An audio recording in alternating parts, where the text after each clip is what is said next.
Now let's dive deep into this big LGBTQ plus story. For today, I am Faye What, and let's queer up drag culture. RuPaul celebrates 1,000th show in Las Vegas Residency.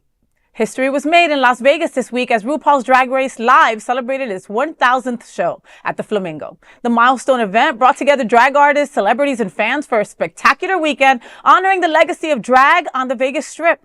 Hosted by Ginger Minj, the show featured stars like Asia O'Hara, Jaida Essence Hall, and season 16 queens and South Florida girl Morphine loved Dion and Plain Jane.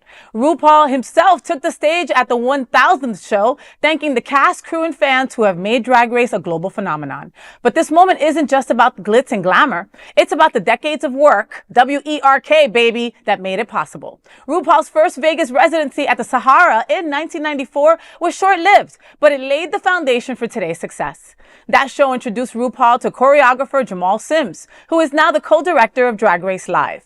The 1,000th show live stream of RuPaul's Drag Race Live is now streaming on Wow Presents Plus. For tickets and more information about RuPaul's Drag Race Live at the Flamingo Las Vegas, you can visit Caesars.com. You know, I mean, what RuPaul has done for drag, what RuPaul has done for many in our community, the magnitude of World of Wonder, right? They have their own streaming channel, right? That I steal the code from my brother to watch everything on. It is what it is, right? You know, the empire that it is, the TV shows, the spin-offs of the TV shows, the specials, all-stars. And then, you know, let's not forget to mention RuPaul from other countries, you know, Drag Race from other countries as well. The Vegas Residency, congratulations to them for having 1,000 shows.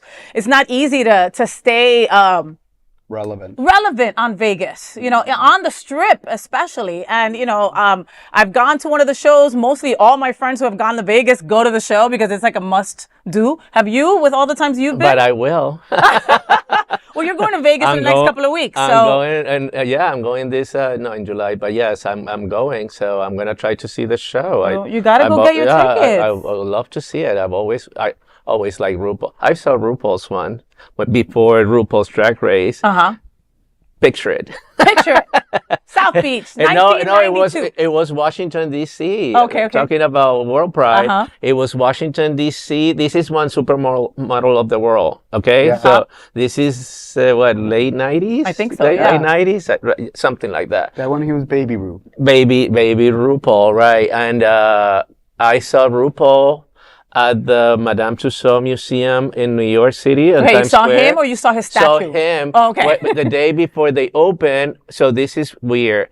They opened the day before, and I'm just walking around the museum, and the central figure is RuPaul in drag. Yeah. And I'm all about RuPaul. And then the guard, see me taking pictures of her, and then I continue my tour. Then later on, he comes and find me later in the museum and tells me, you know who's here? RuPaul. To check the... Yeah. And he called me, and you squealed like a little gay boy.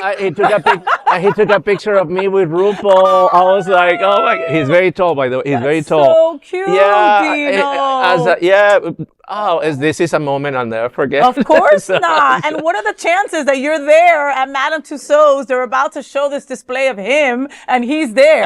He's there. Yeah, cool. Those are cool. cosmic things. Those are universal kisses on the forehead. But I'll say I always got a butt, right? Yeah. Maybe because I don't have a butt, so that's why I always have a butt.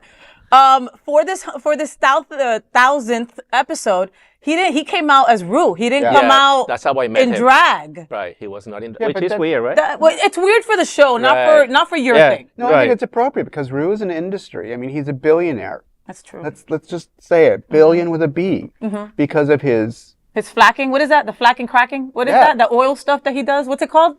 Fracking. Thank you. Fracking. Yeah, fracking. No. Again, I'm poor, so I don't know what these things mean, you know? So he's a billionaire beyond his husband. Oh, okay. His husband is very successful with his family's business in Montana, but no, with all of his with WOW and all the syndicated shows and everything that he's got going, he's in his own right a billionaire. Yeah. He's changed the